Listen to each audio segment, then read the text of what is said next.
And it was Samantha LeDuc, who is the founder and chief investment officer of LeDuc Trading, who made the connection on Twitter and retweeted that $2.3 billion number for Nvidia's big earnings beat last quarter just happened to coincide with this story, a $2.3 billion line of credit that one of Nvidia's customers, a company nobody had ever heard of called CoreWeave, had just taken out. Thursday, November 2nd, 2023, Monaco 64, home of alternative economics and contrarian views. Today, I have a very special guest. We've had him on before, but it's been a couple of years, I think, and I've been on his channel. It's Jack from Nobody Special Finance. Jack, welcome. Thank you, Mario. Appreciate you having me on. Great. I wanted to have you on because I've been listening to some of your videos about Nvidia. And before we start, I want to talk a little bit about just a comment or like an anecdote about Financial Wizard. Someone sent me actually an article about the Rothschilds. And one of the examples given is this one, Jack. And I thought it was really interesting with what you've found out about Nvidia. And it says, two neighbor horse farmers came together one day to talk business. The first farmer sold his horse to the second for $250,000 and then bought it back for about $20 more. He could now advertise his horse, actually worth $20, as a horse a horse that he had paid over $250,000 for. So I think that was a really good analogy, and it's weird. Someone sent me that, and then I looked at one of your videos, the latest one about Nvidia and what's going on there. And usually we cover more commodities here, the macro picture, gold and silver. But I think what's going on there and what you've found is a little bit of a symptom of all the easy money that's been available for a couple of decades. So with that, I'll let you start. By the way, Mario, I just want to add that I have no position long or short in Nvidia whatsoever. That I have no horse in this race. I don't either. I just think it's a very interesting topic, seeing that Nvidia has been quite important to the rally in the NASDAQ in the last year or so. Absolutely. Well, I can tell you that anecdote you just gave about the horse farmer, it sounds a little bit like a phenomenon called round tripping, where you have companies selling assets to related companies just for the plan to buy them back and make it look like organic growth, make it overinflate the value of the assets. And I think you'll find some similarities to what we found. Now, I'm going to share my screen here. We're going to talk a little bit about AI Mania, and we're going to focus on Nvidia, but understand I've seen something similar going on in almost every corner of the artificial intelligence boom that we've seen since last September. Now, one of the biggest criticisms I've received since I started doing this work is people saying, oh, a company this big would never get involved in any kind of fraud or any kind of financial manipulation. And I just want to remind people that Nvidia has a well-documented history of fraud. This goes all the way back to 2003. Their former CFO, Christine Hoberg, back in 2003, Nvidia was a much smaller company. Fun fact, they had just replaced Enron on the S&P 500 around this time. Oh, yeah, and Enron never committed any fraud, did they? No, totally stand-up legitimate company, as a matter of fact. Yeah, great guys, just like Nvidia. What Christine Hoberg, the former CFO, did all the way back then was she cut an agreement with one of their suppliers where they would undercharge Nvidia for the goods that Nvidia bought from them and then subsequently sold. And then they cut a separate agreement that said in the following quarter that supplier could overcharge Nvidia in order to break even. And what that did was that artificially inflated Nvidia's earnings by 15%, just in time for them to report a big earnings beat, only to have the stock come crashing down later on when the reality set in. And so the CFO settled with the SEC without admitting any wrongdoing, of course. Settled with the SEC for $600,000 back then. Nobody went to jail. they got away with it. Nvidia shareholders got screwed over.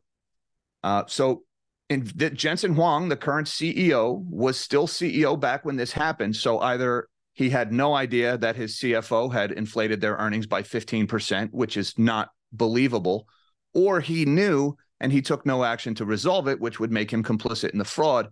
And yet he's still at the helm at Nvidia. So, this company has a history of fraud. Now, this is going all the way back to 2003. This is the SEC website that talks about the settlement. But even more recently, the SEC charged Nvidia with making inadequate disclosures about the impact of cryptocurrency mining. Back in 2018, Nvidia was hiding all of the sales of their GPUs to crypto miners within their gaming segment. So it made it seem like Nvidia's sales were doing so well because they were selling to video game guys. These GPUs are good for running powerful computers to run complex video games. Well, really, most of those sales were actually going to cryptocurrency miners. And Nvidia withheld that information about how vulnerable their stock was to the crypto industry. And then when crypto crashed the last time around, Nvidia stock crashed along with it because they didn't adequately disclose that vulnerability to their shareholders. They had to pay a $5 million fine to the SEC for that. So Nvidia is no stranger to financial shenanigans, if not outright fraud. Now, I first started looking into Nvidia and the company back in August. On August 23rd, this story came out. Nvidia blew the market away with their earnings back on August 23rd. Massive beat in data center. Their estimates were already pretty lofty, and they blew away those estimates. They beat on their data center segment in particular, which is where their powerful GPUs are selling. They beat by $2.3 billion. That's a very specific number, 2.3 billion that they beat by. And it was Samantha LeDuc, who is the founder and chief investment officer of LeDuc Trading, who made the connection on Twitter and retweeted that $2.3 billion number for Nvidia's big earnings beat last quarter just happened to coincide with this story, a $2.3 billion line of credit that one of Nvidia's customers, a company nobody had ever heard of called CoreWeave, had just taken out. Now, I would point out that this $2.3 billion line of credit was announced in October, which was after the quarter had ended. But with accrual accounting, the earnings are booked by the company on the date the order was placed, not on the date it's actually paid for. So it is entirely plausible that this number is responsible for that big data center beat. Now, the interesting thing here is that this $2.3 billion line of credit that this company CoreWeave used to buy $2.3 billion of chips from Nvidia, the same amount that Nvidia beat their earnings by, that this line of credit is collateralized by those same chips.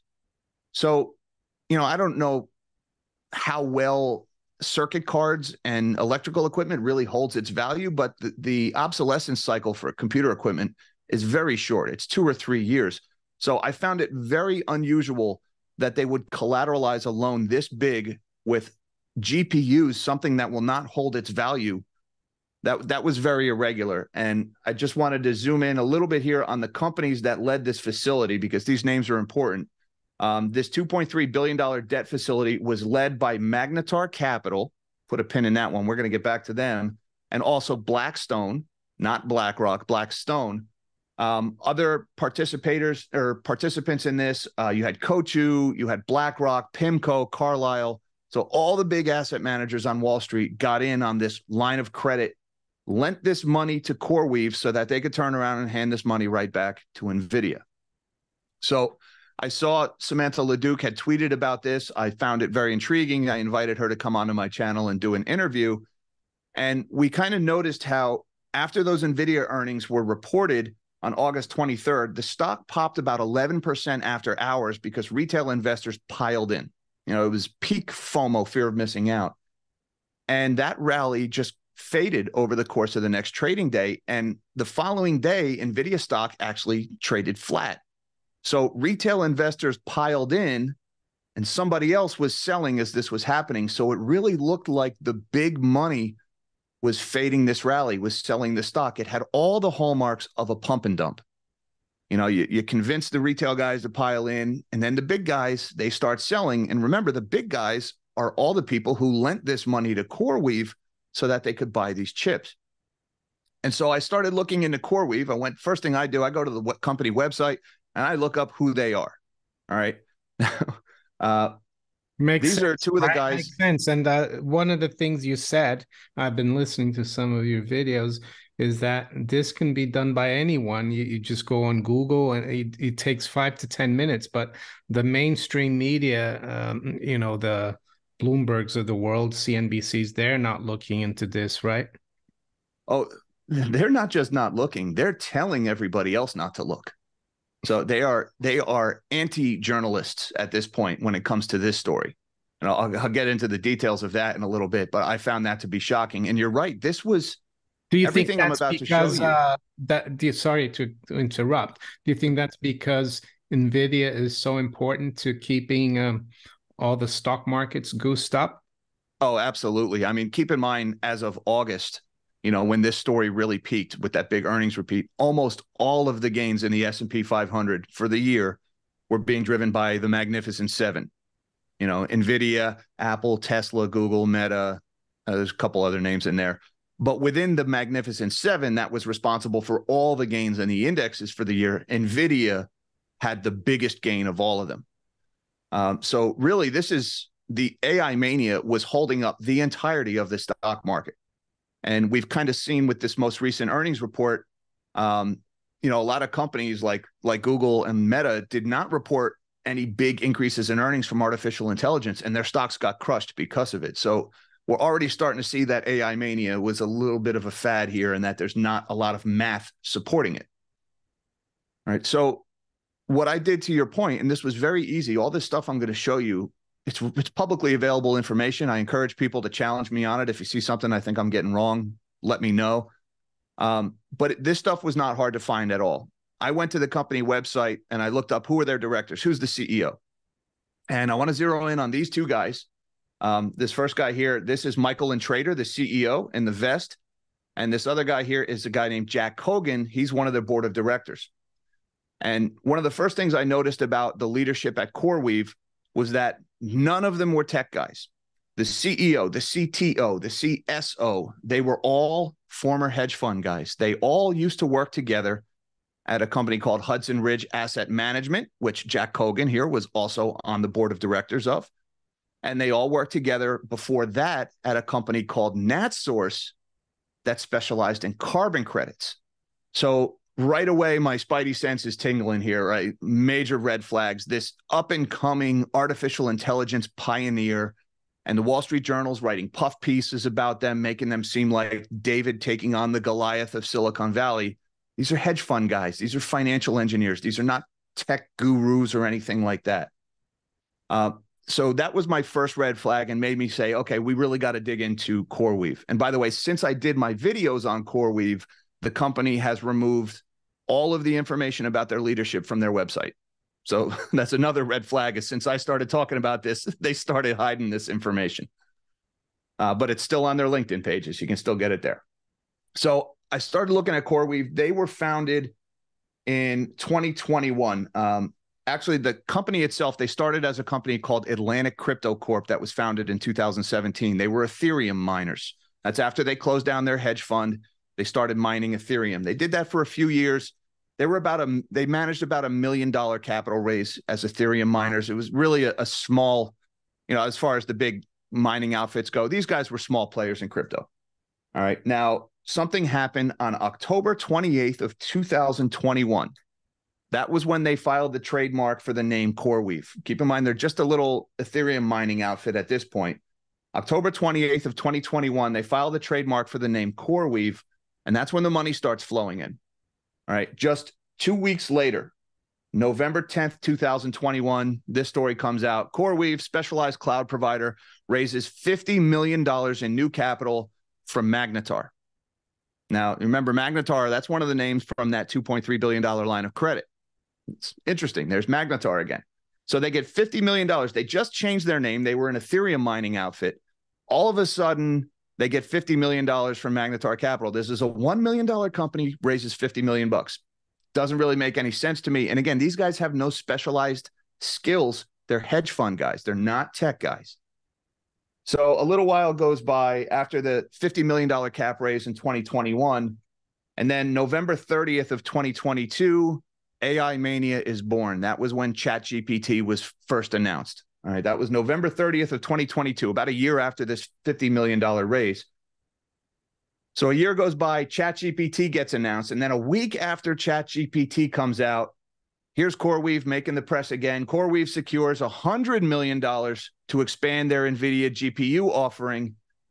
Now they've got $100 million coming in. Now, this company isn't really producing anything. Again, almost nothing in the news about this company. They went from a $1 million crypto miner to a $50 million cap raise and now a $100 million raise. And who's giving them the money? There it is in yellow. Magnetar backs CoreWeave with strategic investment of $100 million. There's Magnetar again. So the only thing special about this CoreWeave company at this point is that Nvidia will sell them chips and Magnetar will give them money to buy them.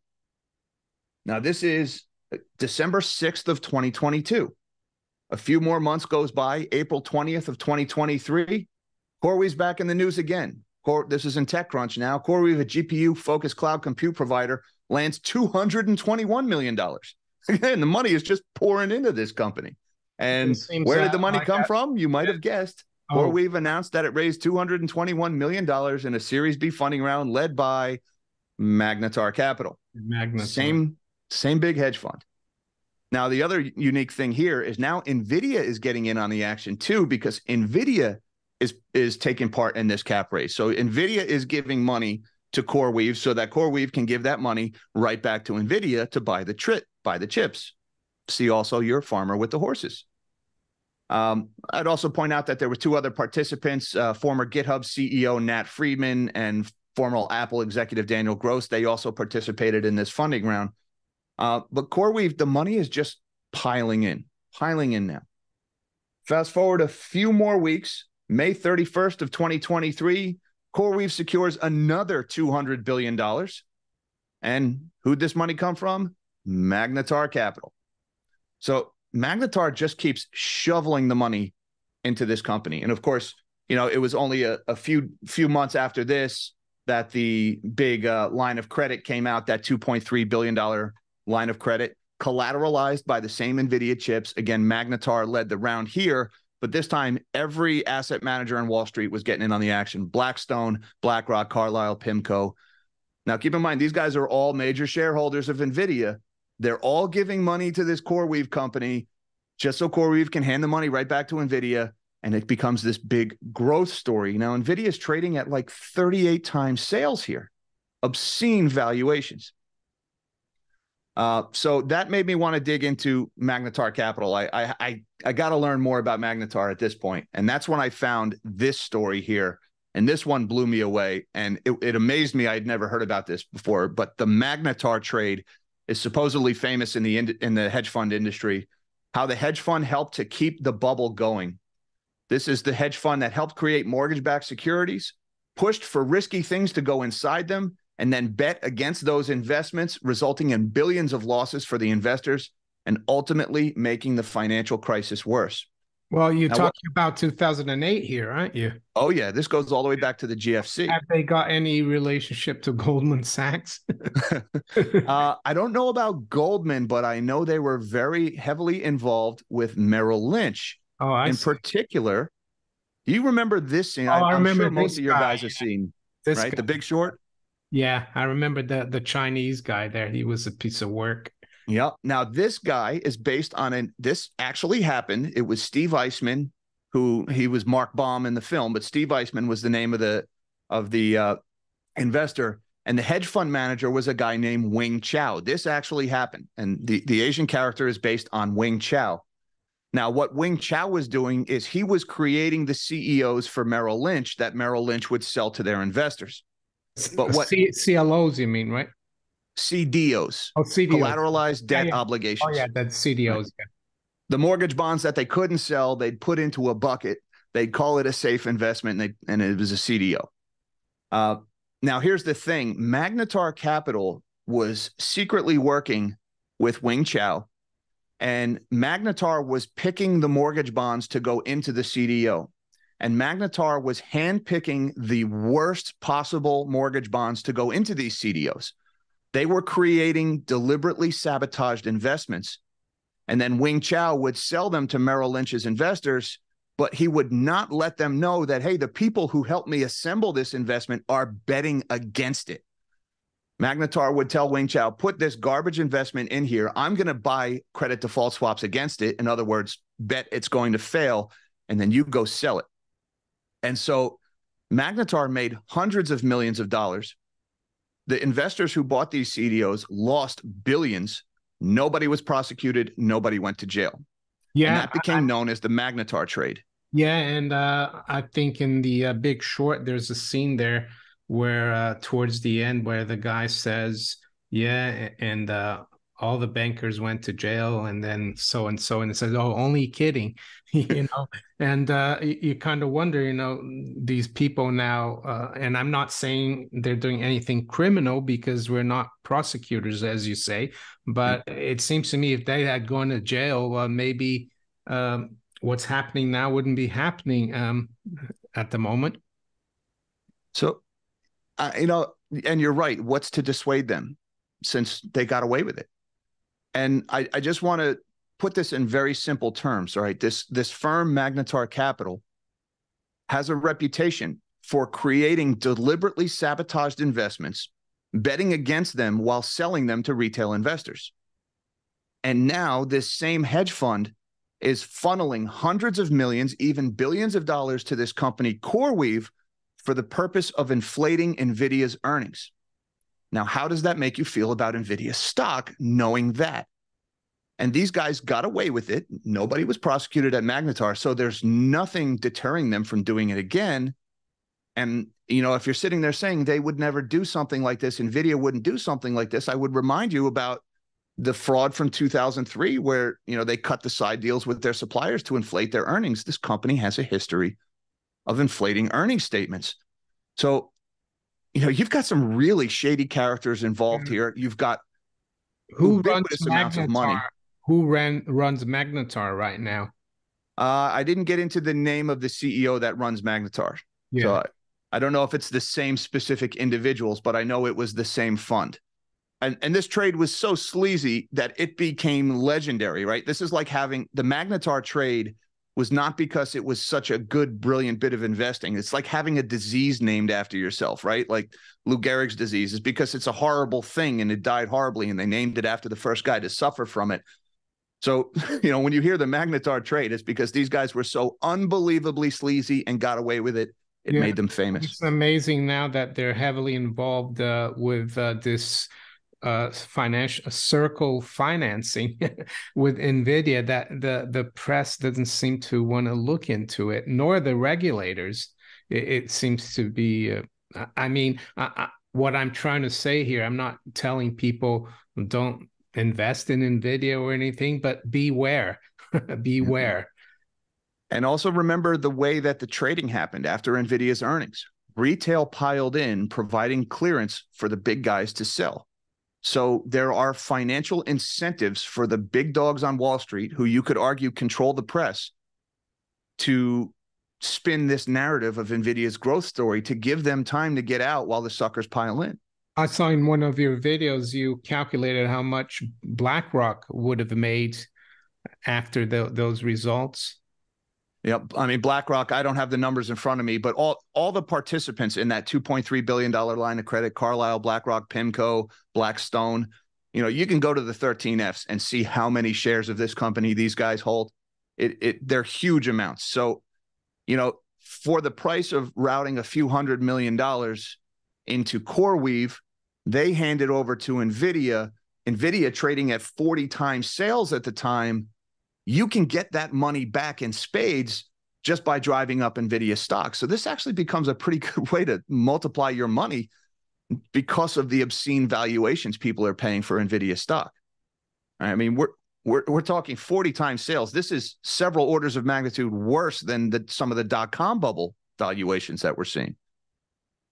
Now, that was just the Magnetar involvement with CoreWeave. I had mentioned that the CoreWeave guys were also involved with carbon credits before they started their current company. That goes back to a company called NatSource, and NatSource was the biggest player in the global market for carbon credits for a while. They also led the charge for cap and trade here in the United States.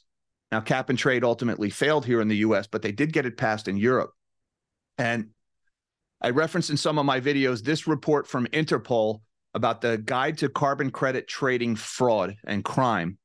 And Interpol put this thing together talking about how money launderers, drug cartels, tax evasions, all the different ways carbon credits could be used to commit financial crimes around the world. And they put this report out in 2013. And one of the things they warned about was something called transfer mispricing, which it's basically a tax avoidance scheme, and it's pretty sinister, and the human impact of this is pretty grotesque too.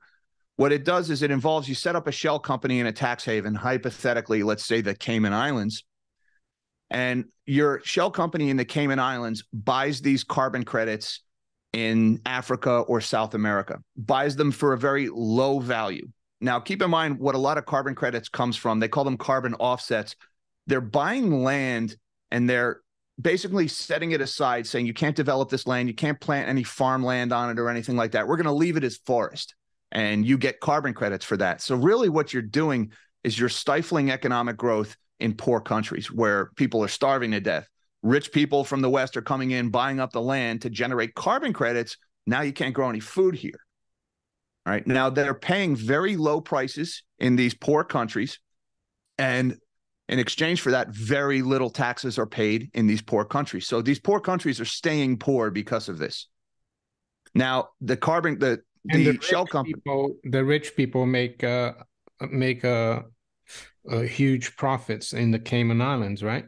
Yes, because they take those carbon credits that they bought in Africa and they sell them to Europe, where the polluters need to buy them, but they sell them at a very high price.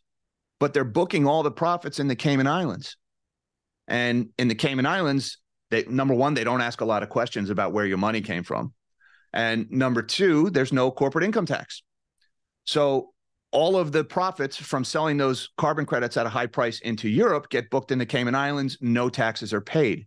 But also remember, where is that money coming from when they sell it to the polluters? It's coming in the form of higher food prices and higher energy prices. So what's the net result here of a transfer mispricing scheme? Is you've got wealthy financiers getting even wealthier. You've got poor people in places like Africa, South America, the global South. They're getting poorer, and poor people in the West, like in Europe or in the US, are paying higher prices for food and energy. So this is the rich preying on the poor across the globe while paying no taxes. And now, Nvidia is involved in this indirectly, I guess. Well, for this to work, and I don't want to say Nvidia is involved in this indirectly, but CoreWeave, the guys who run CoreWeave, in order for a scheme like this to work, you would hypothetically need an entire network of shell companies in the Cayman Islands or some tax haven. And again, we're about 5 minutes into my research of this company now, Mario. Like this, before I interviewed Samantha LeDuc, I did about 5 minutes of Googling, and this is what I've been finding. I found the Paradise Papers. Now, you guys are probably more familiar with the Panama Papers. That was the big famous leak where all the wealthy were hiding their money in countries that don't ask any questions.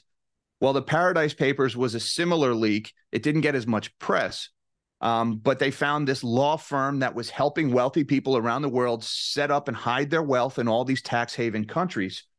And some of the people that got caught up in the Paradise Papers, yet Queen Elizabeth had money in shell companies in the Cayman Islands. Then Prince Charles, aka King Chuck, he had money. They found in the Paradise Papers that he invested in a carbon offsets company in Brazil, I think it was, right before, like 2 weeks before he went to the European Union and lobbied for cap and trade. So, I mean, he was front running his own lobbying efforts and making a grotesque profit doing it. I call him Chucky Three Sticks, Charles the Chucky Three Sticks. He was in here. Also, U.S. Secretary of State Rex Tillerson under Donald Trump, Secretary of Commerce under Donald Trump, Wilbur Ross, they were in here.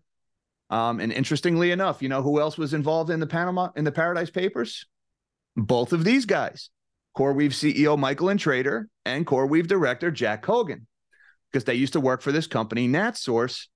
And what you're looking at here on the screen, every single one of these little dots is a shell company that NatSource, under the directorship of Intrader and Kogan, had set up in the Cayman Islands. And remember, the thing about transfer mispricing is that you need shell companies in tax haven countries. And the names of some of these shell companies: NatSource Carbon Acquisition 20, NatSource Carbon Acquisition 13, Carbon Compliance Acquisition 5. I found 20 of these shell companies attributable to NatSource Energy, or NatSource, the carbon credit trading company. And one of them was named Carbon Compliance Acquisition Corporation 60.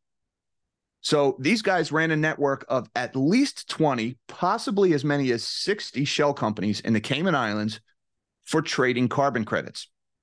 So I want to back up a little bit here and just let's talk about founder market fit for a second. It's a term in private equity and venture capital. When companies send money to a startup, one of the questions they ask is, what's the product market fit? How well does the product meet the market they're selling into?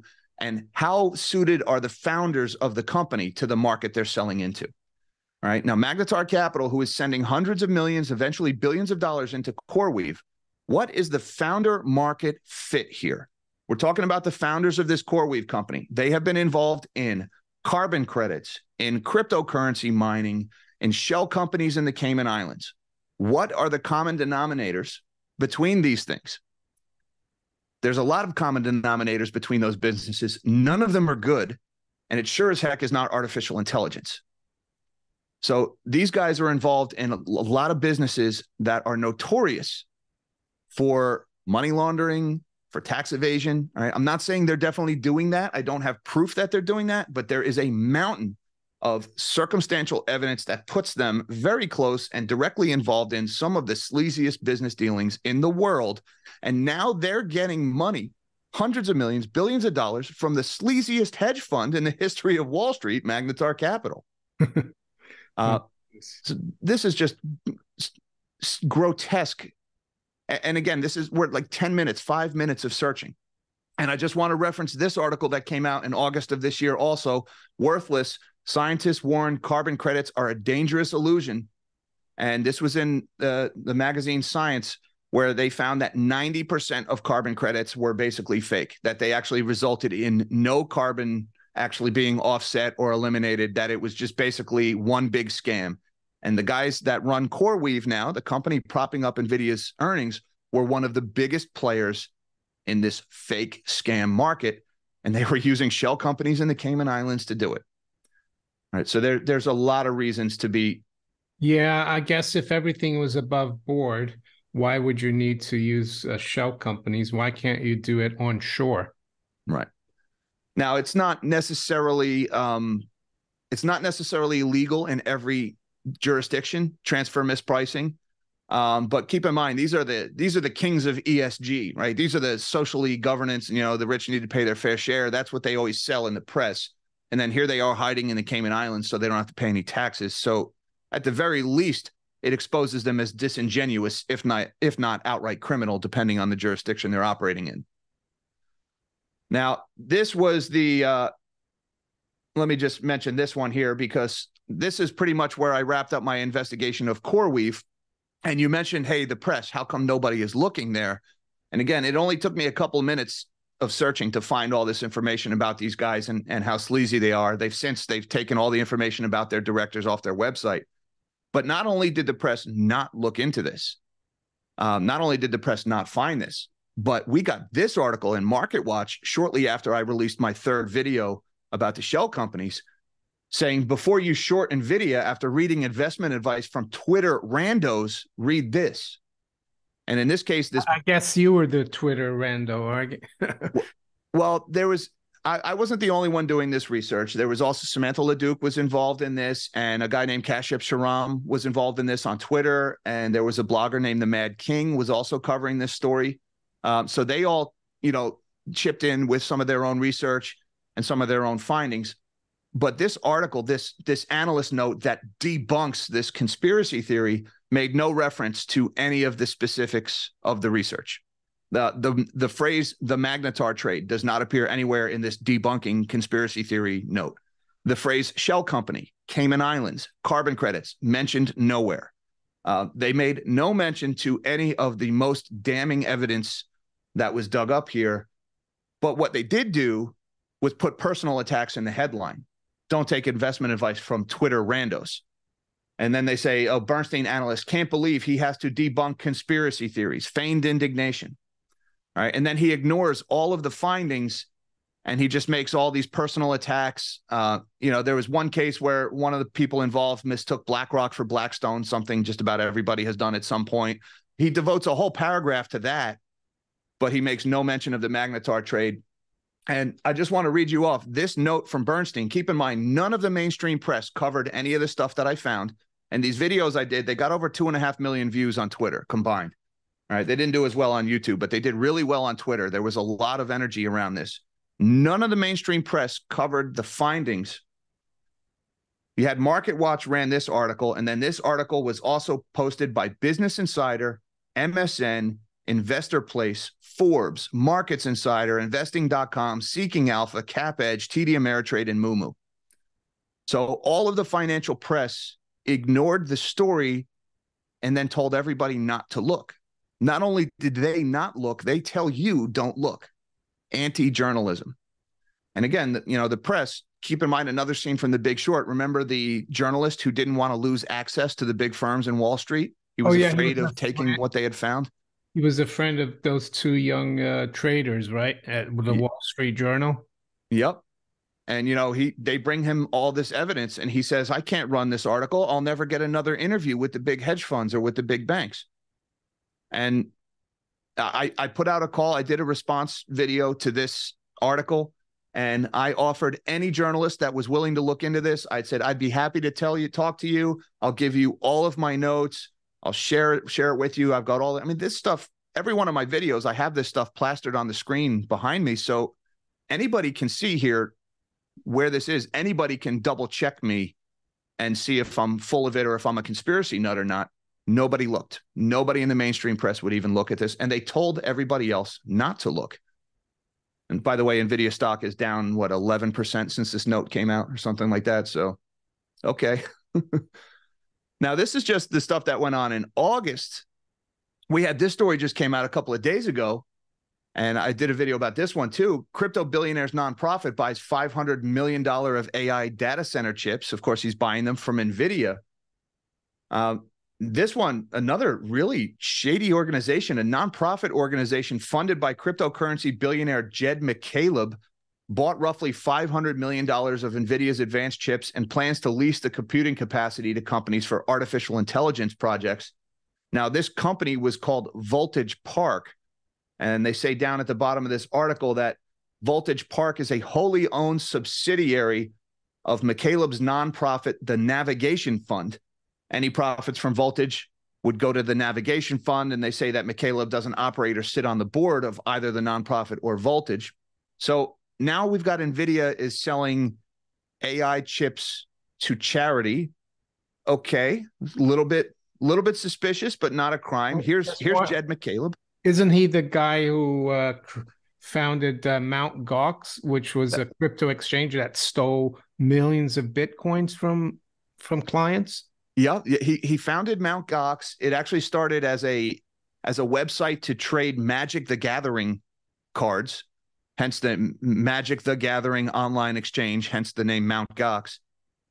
He pivoted to a Bitcoin exchange. Now, Mt. Gox was famously hacked, and Bitcoin that today would be worth about $29 billion was stolen, and it caused the exchange to fail.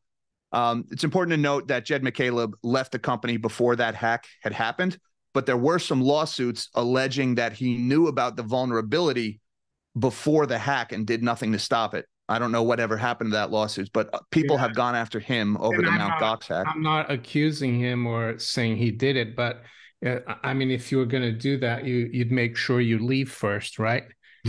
You don't want to be at the helm when something like that happens. An inside job, but why are you not inside? But anyway. Well, he also would go on to found XRP, Ripple, the company. And, of course, the first thing all these crypto guys do when they start a new crypto is they grant themselves billions of the new cryptos. So Jed McCaleb also founded Ripple and XRP. He eventually left that company, started suing and fighting with the guys who took it over. This guy has had a falling out with almost anybody he's ever done business with. And ever since, he has been dumping his XRP tokens to the tune of several $billion, again, on unsuspecting retail investors. Anybody who bought XRP in the last few years made Jed McCaleb rich because he's been selling it the whole time. More recently, he founded the company called Stellar and the Stellar Lumens token. That's another token that's had all kinds of scams associated with it. Not saying Jed was responsible for those scams, but the one common denominator here is retail guys lost money every time he got rich, every time. So how is he involved now? What's happening with Nvidia and his charity, charitable foundation or whatever? Is there more circular funding going on? Oh yeah. So here's the navigation fund. Here's his charity. They're all about taking on the world's biggest problems, like farm animal welfare and climate change. What does that have to do with artificial intelligence? You got me. But this is his nonprofit, the Navigation Fund, and this Voltage Park company is a wholly owned subsidiary of the Navigation Fund. They build infrastructure for machine learning. This is the company buying the Nvidia chips, this company that's owned by his nonprofit. Now, when I went down and I started looking into this Voltage Park company, I found their customers here. Now, they only have 3 customers listed. This is a brand new company just founded this year. And one of the companies listed is this company called Imbue. Imbue is an AI company. And so I started looking into Imbue, and what did I find? An AI startup, Imbue, tops $1 billion valuation after funding from Nvidia. So Nvidia is investing in Imbue. Imbue is renting chips from this navigation fund. And of course, all the money is just flowing in a circle right back to Nvidia. Now, the other thing I want to mention here, Nvidia, they gave them, what was it, $200 million. Yep, Imbue's a startup building large language models to power AI. They raised $200 million from investors, including Nvidia. There were other investors along in the group, but Nvidia was the big player here. They valued this company at $1 billion, even though, to my knowledge, they have no sales. But the company that helped this, the Astera Institute. I guess that trick about the horses, right? 1 billion. Yes. The Astera Institute. Now we've got another name, a nonprofit founded by cryptocurrency billionaire Jed McCaleb led the funding round. So this is Jed McCaleb's other nonprofit, which he gave $1.3 billion of his XRP proceeds to this nonprofit. They're getting together with Nvidia to pump money into this Imbue company that is renting these GPUs from Voltage Park. So to kind of help you guys take the walk with me a little bit here, I made this. There's Jed McCaleb and there's the Astera Institute. They get together with Nvidia. There was other investors involved, but they pumped $200 million into this Imbue company. Imbue rents these Nvidia GPUs from a company called Voltage Park. Now, Voltage Park got their money, or Voltage Park is buying their GPUs from Nvidia. So you've got money moving in a circle. Nvidia gives money to the customer gives it to this other intermediary, they give it right back to Nvidia. And then for Jed McCaleb here, you've also got circular movement, because here's Jed McCaleb's nonprofit, the Astera Institute. They give money to Imbue. Imbue gives the money to Voltage Park, a wholly owned subsidiary of the Navigation Fund, which is the other nonprofit controlled by Jed McCaleb. So you've got these guys, the money just moves in circles here. And, again, no clear proof of any wrongdoing here, not a lawyer, not a prosecutor, but this is at least suspicious. Somebody has got to be looking into this, some regulator, some journalist, somebody who's got, I don't know, what's the word I'm looking for? Somebody who can subpoena documents, somebody who can get a warrant, because there's just a mountain here. You've got probable cause. I mean, you definitely have probable. Do you think NVIDIA's become so important to the AI industry that they could, the regulators won't look at it because it could affect national security? It's so important, as a matter of fact, that the government President Biden just signed an executive order that NVIDIA is not allowed to sell these things to China. So absolutely, it's it would not be too here. I have my tinfoil hat here. I put a tinfoil hat on. It's not beyond the realm of imagination that the military industrial complex could be involved here, because artificial intelligence will definitely have military implications. Yeah, and Absolutely. you heard of probably FASB 56 as well? I have not. That's the first. Yeah, I think it was Catherine Austin Fitz and a a doctor accountant from Michigan State University. They spoke about this. It was an accounting standard signed into the books by President Trump, and basically it says that the U.S. government and they can keep separate books due to national security, and even U.S. corporations they won't look into it. So yeah, this is quite a a web of kind of circular finance you've found. And what would you say to the viewers, though, is the important message here about all this? I mean, to me, it seems like just another symptom of all this easy money we've had, and it leads to this kind of stuff. But also it seems to be, like you said earlier, they didn't prosecute or jail anyone in '08, so now they think, they get so big that they expect to get away with it. So maybe you could give your view on things. I would say that right up until last fall, the stock market was on course for disaster. All right. 2022 was the worst year for the stock market in years. If you take out 2020, obviously, it's been the worst bond market in history. All right. We are headed for economic calamity. The only reason things have not completely imploded was because this AI mania came along in November. It took the world by storm. Everybody and their brother mentioned AI, and people started just funneling money into it. The press started trumpeting this. They plastered it everywhere. And it's the new shiny thing. All right. It used to be crypto.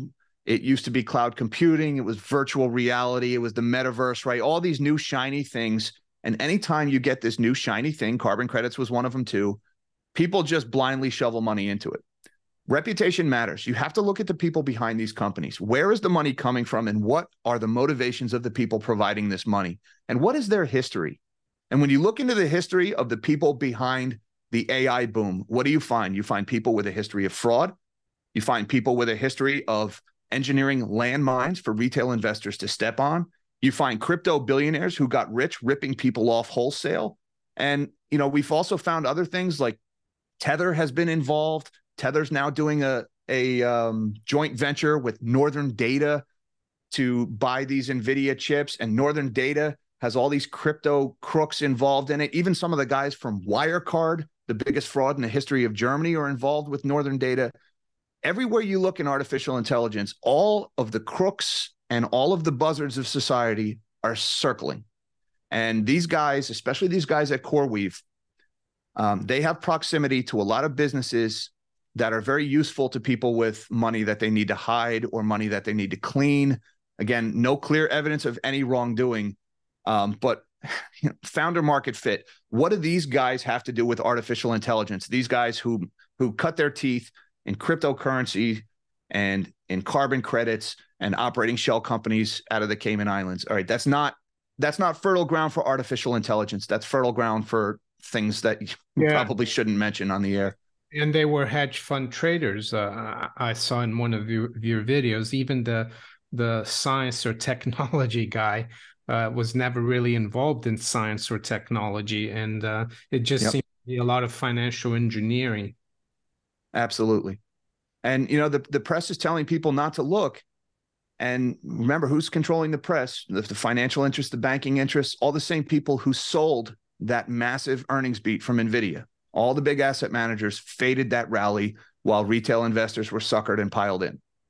So, the same people who are telling you not to look appear to be the same people who are cashing out when retail piles in. And what we're doing here for the viewers is not trying to say, oh, get out, everything is going to collapse, but just making you aware of these things, because you won't hear this in the mainstream. And I haven't really heard anyone that much in the alternative like us talk about this, except you, Jack. And Mhm. I thank you for coming on and talking about this to my viewers. And whenever you want me to come on your channel, let me know. Will do. Let's have you on. Heck, I'll have you on tomorrow, Mario. Open invite, sir. Great, great. So with that, I'm going to wish you a great rest of the day and take care.